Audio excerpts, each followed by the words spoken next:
Tell me, we're live? Okay, so we'll call the public hearing to order. We respectfully acknowledge that we live and work in Mi'kmaq as the steward of the ancestral territory of the Mi'kmaq people. We are all treaty people.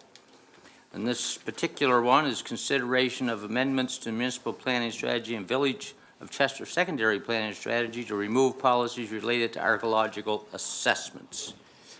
And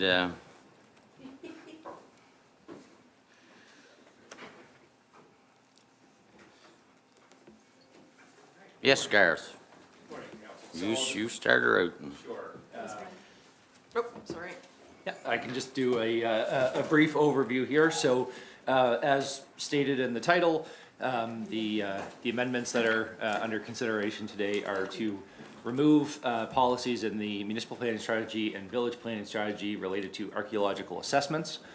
Those are currently triggered through either a rezoning process or a land use bylaw amendment, or when a development agreement is being sought. The reasons that we're bringing this forward for consideration, there are several, and this is kind of percolated for a number of years and touched on a number of projects that it's become, I would say, a bit of an impediment. And when looking back at the staff report from 2008, when these were first added into the planning strategy, I believe that it's not being implemented in the way that it was intended. Originally, the original intent was to essentially pass along information to developers about the potential of archaeological finds on a site. That's how the staff report, when it was implemented, described things. And in reality, that hasn't been the way that practice has been undergone.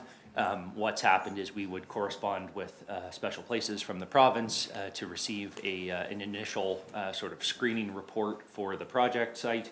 And then quite often what was then recommended by them was further additional archaeological Or they weren't aware of it. research. That's right.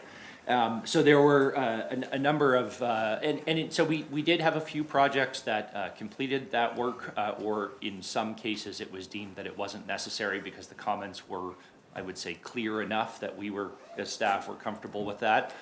There were other cases where the comments were quite vague and still recommending a study, and so those became more challenging for council to, or for staff and council to deal with. So there were basically at least 4 or 5 projects that this has impacted in the last several years. In some cases, we've had applicants that refused to provide the study. We've had two examples of that, and we've had others where essentially it became this tricky policy to determine whether we'd satisfied the intent in our planning strategy. There was also some question as to whether council would be authorized to reject a project solely based on whether or not this archaeological screening had been done. If there's any questions for council, I would say that. The other note that I did want to make here, and this is an ongoing effort from the municipality. We did have some contact with Wasobaka First Nation and provided the intent, the reasoning behind the amendments to them.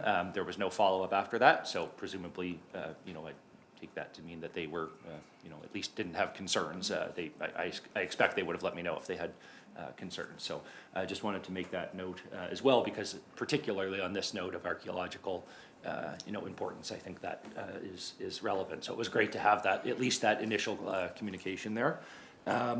So the draft amendments themselves are quite straightforward. It's just removing several lines out of both the municipal planning strategy and the village planning strategy. But if there were any questions, I'm happy to take those. Anyone have any questions before I move on? Okay. Thank you, Warden. Just curious if other municipalities would have this in their planning documents, because we've had them in since 2000 and I think 7 or 8, yeah. 7 or 8. Is this something typically that they would have in there? I just don't understand. Yeah. So when I started this this file, like working on this report, one of the things I did, I wouldn't call it a formal jurisdictional scan, but what I did was utilize a listserv, email listserv network that we have in the province amongst other municipalities, and we commonly will put out a question there to see how other people are dealing with an issue. So I did ask.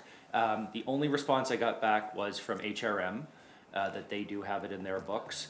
They are not currently enforcing it, because they had it in for every development permit, and Special Places essentially told them, we can't review every development permit in HRM for archaeological significance. So I believe it is still on their books, but it's not really enacted.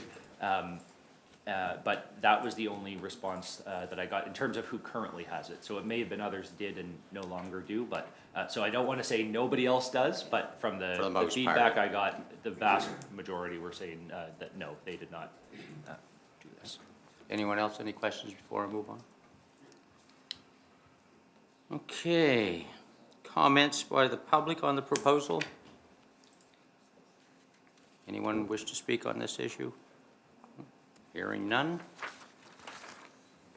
And we don't have any closing remarks. The only thing I want to know is whether we are going to make the amendments that are suggested. You need a motion for I would need a motion for that, yes. I'll make that motion.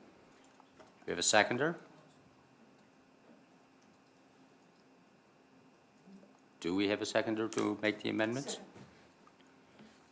Moved and seconded. Discussion on the motion? All those in favor? Opposed? Motion's carried. Oh, What?